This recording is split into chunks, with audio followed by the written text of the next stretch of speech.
Hello, ഇന്ന് നമുക്ക് വഴുതനങ്ങ ബജ്ജി വളരെ എളുപ്പത്തിൽ എങ്ങനെ ഉണ്ടാക്കാൻ നോക്കാം. അതിന് വേണ്ടിയിട്ട് ഞാൻ ഒരു വഴുതനങ്ങ എടുത്തിട്ടുണ്ട്. ഇത് നമുക്ക് ചെറിയ പീസസ് ആയിട്ട് കട്ട് ചെയ്ത് കൊടുക്കാം. നീളത്തിലാണ് അരിഞ്ഞെടുക്കുന്നത്. എത്രത്തോളം കനം കുറച്ചിട്ട് അരിഞ്ഞെടുക്കാൻ പറ്റുമോ അത്രത്തോളം നന്നായിരിക്കും. ഞാനിപ്പം അധികം കട്ടി കുറക്കുന്നില്ല, എന്നെക്കൊണ്ട് പറ്റുന്ന രീതിയിലാണ് കട്ട് ചെയ്തിട്ടുള്ളത്. അപ്പോൾ നമുക്കിതെല്ലാം കൂടെ ഒന്ന് കട്ട് ചെയ്തെടുക്കാം. അപ്പോൾ വഴുതനങ്ങ മുഴുവനായിട്ട് കട്ട് ചെയ്തെടുത്തിട്ടുണ്ട്. ഇനി നമുക്ക് ഇതൊന്ന് കുറച്ച് മാരിനേറ്റ് ചെയ്യണം. അപ്പോൾ അതിന് വേണ്ടിയിട്ട് ഞാനൊരു പാത്രത്തിലോട്ടേക്ക് മാറ്റി കൊടുക്കുന്നുണ്ട്. അതിനുശേഷം നമുക്കിതിലോട്ടേക്ക് കുറച്ച് ഉപ്പ് ചേർത്ത് കൊടുക്കാം. പിന്നെ അതിൻ്റെ കൂടെ തന്നെ കുറച്ച് മഞ്ഞൾപ്പൊടി ചേർക്കുന്നുണ്ട്. പിന്നെ എരിവിന് കുറച്ചൊരു മുളക് പൊടിയും പിന്നെ കുറച്ച് ചിക്കൻ മസാലയും കൂടെ ചേർത്ത് കൊടുക്കുന്നുണ്ട്.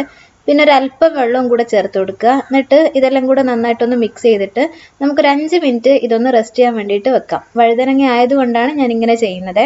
അപ്പം വഴുതനങ്ങ ബജ്ജിയുടെ കൂട്ടിന് വേണ്ടിയിട്ട് ഞാനിവിടെ ആച്ചിയുടെ ബജ്ജി ബോണ്ട പൗഡറാണ് എടുത്തിരിക്കുന്നത്. ഇത് ഒരു പെയ്ഡ് പ്രൊമോഷനോ കാര്യങ്ങളൊന്നും അല്ല കേട്ടോ, ഞാൻ വീട്ടിൽ യൂസ് ചെയ്യുന്നത് കാണിച്ചു എന്നേ ഉള്ളൂ.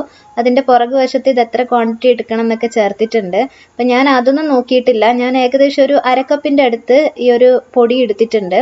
എന്നിട്ട് ഇതിലോട്ടേക്ക് ഏകദേശം അരക്കപ്പ് വെള്ളമാണ് എടുത്തത്. പക്ഷെ അത് മുഴുവനായിട്ട് ഞാൻ ചേർക്കുന്നില്ല.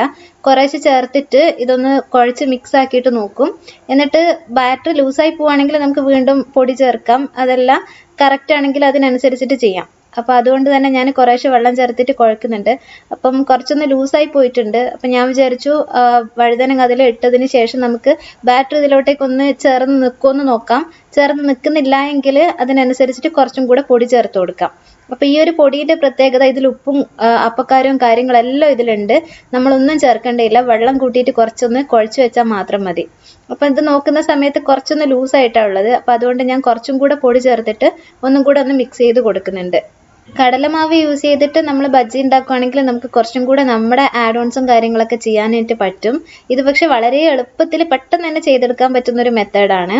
അപ്പോൾ എന്തായാലും നമ്മൾ കുഴച്ച് വെച്ചിട്ടുണ്ട്. ഇനി ഞാൻ ഗ്യാസിലോട്ടേക്ക് നമ്മുടെ ചീനച്ചട്ടി വെക്കുകയാണ്. ഇതിലേക്ക് ഞാനിപ്പോൾ ഫ്രൈ ചെയ്യാൻ വേണ്ടി യൂസ് ചെയ്തിരിക്കുന്നത് വെളിച്ചെണ്ണയാണ്. ഓയിലും യൂസ് ചെയ്യാം. അപ്പം കുറച്ച് കണക്കായിട്ടുള്ളത് ഒഴിച്ചു കൊടുക്കുന്നുണ്ട്. ഓയിൽ കുറച്ച് നന്നായിട്ടൊന്ന് ചൂടായി വരുന്ന സമയത്താണ് നമ്മുടെ ഈ മുക്കി വെച്ചിരിക്കുന്ന വഴുതനങ്ങ അതിലോട്ടേക്ക് ഇടേണ്ടത്. ഞാൻ വളരെയധികം ധൃതിപ്പെട്ടു പോയി.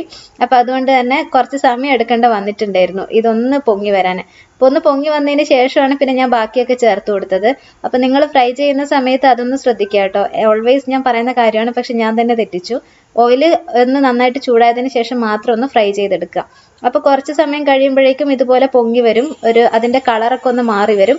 അപ്പോൾ നമുക്ക് കോരി മാറ്റാവുന്നതാണ്. ഇതേപോലെ ബാക്കിയും കൂടെ ചെയ്തെടുക്കുക. പിന്നെ നമ്മുടെ ഫ്ലെയിം വന്നിട്ട് നമ്മുടെ ആവശ്യാനുസരണം കൂട്ടിയും കുറച്ചും വെക്കാവുന്നതാണ്. അപ്പോൾ നമ്മുടെ വഴുതനങ്ങ ബജ്ജി ഇവിടെ റെഡി ആയിട്ടുണ്ട്. നല്ല ടേസ്റ്റി ആയിട്ടുള്ള ഐറ്റമാണ് കേട്ടോ. അതിൻ്റെ ഒരു മാവ് വന്നിട്ട് നല്ല അടിപൊളിയാണ്. പിന്നെ നല്ല ക്രിസ്പിയാണ്. ഇതിൽ അരിപ്പൊടിയൊക്കെ അവർ ഓൾറെഡി യൂസ് ചെയ്തിട്ടുണ്ട്. അപ്പം എന്തായാലും വൺസ് നിങ്ങൾ ഒരിക്കലെങ്കിലും ഒന്ന് ട്രൈ ചെയ്ത് നോക്കുക. പിന്നെ ഇതിൻ്റെ ഈ ഒരു ഉള്ളിലത്തെ ഈ ഒരു വഴുതനങ്ങൻ്റെ കളർ കണ്ടിട്ട് വിചാരിക്കേണ്ട വെന്തിട്ടില്ല എന്ന്. നല്ല അടിപൊളിയാണ്, നന്നായിട്ട് വെന്തിട്ടുമുണ്ട്. അപ്പോൾ അടുത്ത നല്ലൊരു റെസിപ്പി വരുമ്പോഴേക്കും stay tuned and stay happy always. Thank you.